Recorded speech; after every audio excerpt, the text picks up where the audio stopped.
welcome you, dear viewers, on Noursat TV and Telelumiere, and we begin our bulletin with the top headlines.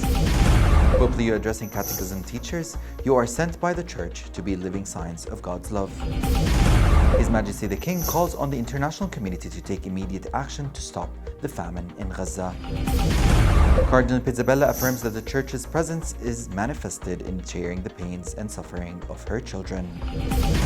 Masked settlers attacked the town of Taibeh for the second time and set vehicles on fire. From the headlines to the details.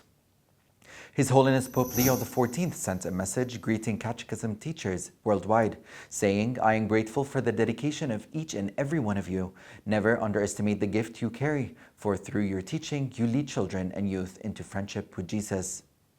He noted that there are 64,000 catechism teachers around the world, and this vast community of educators in faith forms an essential part of the parish life. You are sent by the Church to be living signs of God's love and humble servants. He said, "The Church rejoices in you and encourages you to walk joyfully in this noble mission." The Holy Father continued, "Preserve your love for your families and your homeland, for you are beloved of God and dear to the hearts of the Church." He invoked the intercession of the Blessed Virgin Mary and prayed that God's almighty blessing may remain with them forever. His Majesty King Abdullah II called on the international community to take immediate and unified action to halt the alarming spread of famine and civilian suffering in Gaza Strip. The King emphasized that this humanitarian catastrophe in Gaza has reached indescribable levels and that images of starving children have angered people worldwide. He said, "Allowing the situation to continue is a stain on our collective humanity." His Majesty stressed that relief efforts must not be politicized and that targeting starving civilians as they seek aid is unacceptable. He renewed his call for an immediate and permanent ceasefire in Gaza, full respect for international humanitarian law, and unhindered delivery of aid to all areas of the Strip. The King also highlighted Jordan's regional relief efforts, including sending aid convoys to Gaza, providing intensive medical support, and facilitating the safe medical evacuation of the wounded and ill. Amid the tense situation engulfing the region, His Beatitude Cardinal Pier Battista Pizzabella, Latin Patriarch of Jerusalem, accompanied by Bishop Jamal Taibes, concluded a pastoral visit to the parishes of Jenin and Rafidia. During the visit, the Cardinal reaffirmed that the true presence of the Church is manifested in sharing the pain and suffering of her children.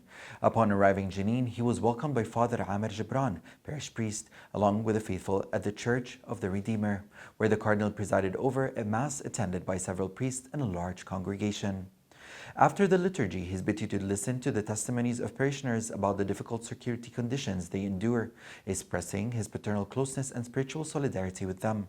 He also stressed the importance of holding fast to the Christian identity in the Holy Land. The visit then continued to the parish of Rafidia, where the Cardinal met with the faithful in the Church and delivered a spiritual message encouraging steadfastness in faith amid daily challenges, while emphasizing the unity of parishes in the heart of the Mother Church. The visit concluded with a fraternal gathering in the parish hall, featuring a visual presentation on the parish's activities. Following his official entrance into the Church of the Holy Sepulchre in Jerusalem, the city of Bethlehem welcomed the new custos of the Holy Land, Reverend Father Francesco Lelpo, during his first visit to the city.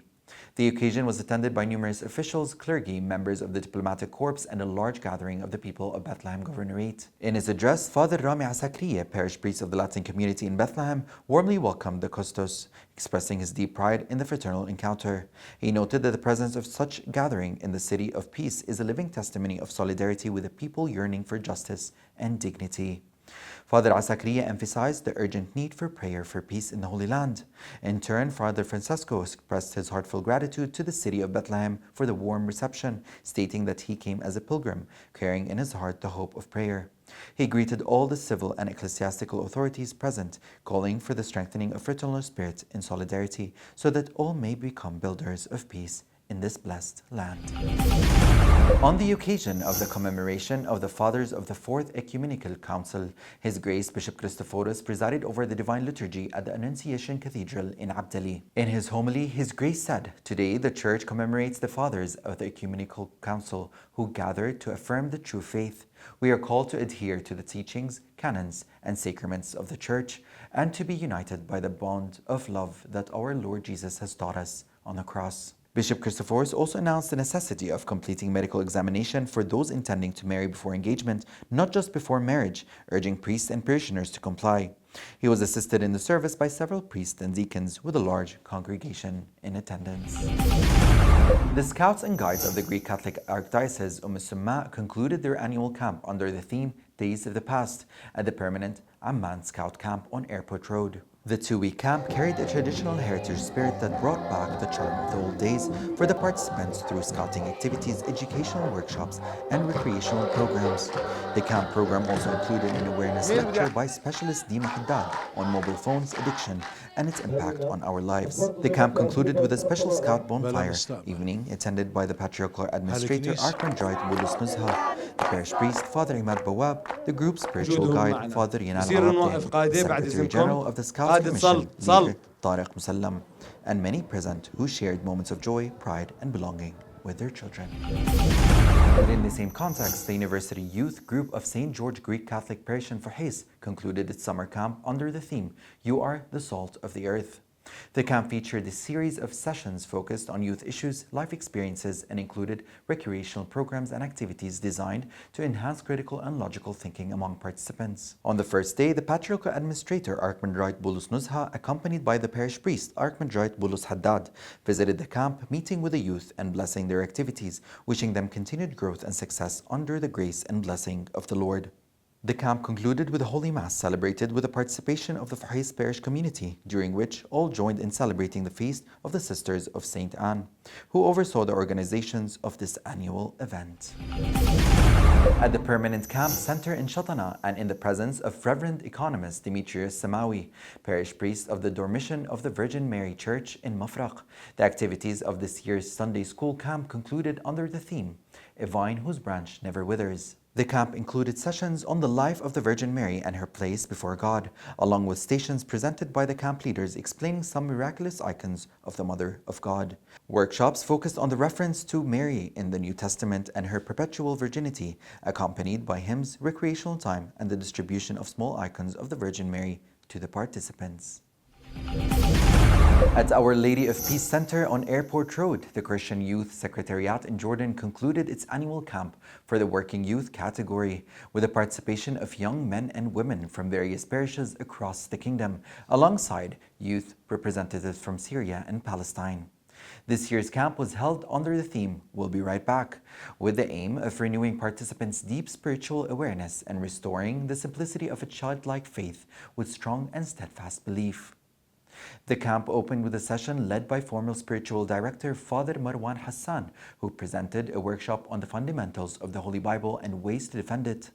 Participants then joined in the Divine Liturgy presided over by Father Wajdi Twal, the General Spiritual Director, along with Father Fadi Najjar, Spiritual Director for Syrian Youth. Camp activities also featured daily liturgies, a variety of workshops, and interactive sessions led by Secretary General Ghassan Hasfour, as well as a training course for participants during an outdoor trip filled with adventure and fun.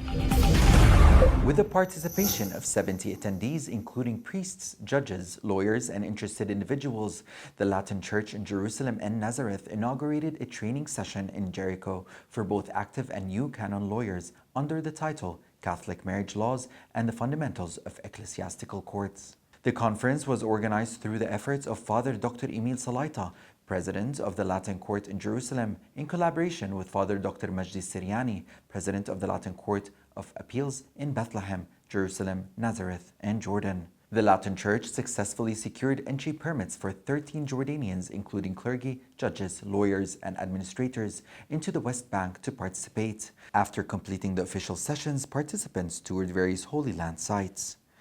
All conference sessions, lectures, and recommendations will be documented and compiled into a book that will be made available to those interested. The Forum of Christians of the Holy Land issued a statement appealing to people of conscience to stop extremist settlers from attacking the predominantly Christian town of Taiba in Palestine. The statement noted that on Monday, several masked individuals attacked the town, setting multiple cars on fire and spraying hostile Hebrew graffiti. The forum strongly condemned this terrorist attack and emphasized the need for a thorough investigation by an impartial international body, holding the perpetrators accountable and taking actions against them. The statement also urged the residents of Taipei not to lose hope, affirming that the vast majority of people in the Holy Land of all religions and denominations seek to live in peace, with respect for every person's right to safety and dignity in their homeland. This attack comes just 20 days after settlers stormed the town of Taipei and ignited fires near the historic church of St. George. These days, the Vatican is hosting over 500,000 young men and women from 146 countries around the world for the Youth Jubilee taking place in Rome from July 28th through August 3rd as part of the Holy Jubilee year celebrated at the Vatican. To accommodate these young pilgrims, hundreds of churches, schools, and sport halls have been opened, in addition to a number of families who opened their homes to host them, providing lodging, meals, and refreshments.